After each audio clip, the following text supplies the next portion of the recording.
আজকে লোকনাথ বাবা পুজো ছিল, তা গেছিলাম। তা বৃষ্টি হচ্ছে বলে তাড়াতাড়ি চলে এসেছি, ওখানে কিছু দেখাতে পারিনি। তা খুব আনন্দ হয়েছে ঠাকুরের কাছে গিয়ে, কেন আজকে লোকনাথ বাবা পুজো। তা সবার মনস্কামনা পূর্ণ হোক, তা আমারও হোক, এটাই আশা করি। তা দু জায়গা থেকে ভোগ দিয়েছে, আসার পথেই দেখতে পাচ্ছিলাম, ওই জন্যে দু জায়গা থেকে ভোগ দিয়েছে, দু জায়গা থেকে নিয়ে নিয়েছি। দেখা যাক কী ভোগ দিয়েছে।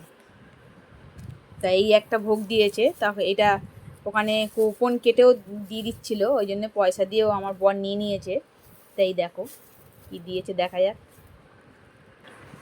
এই যে পলোয়া আলুর দম দিয়ে দিয়েছে বাবা, লোকনাথ বাবার।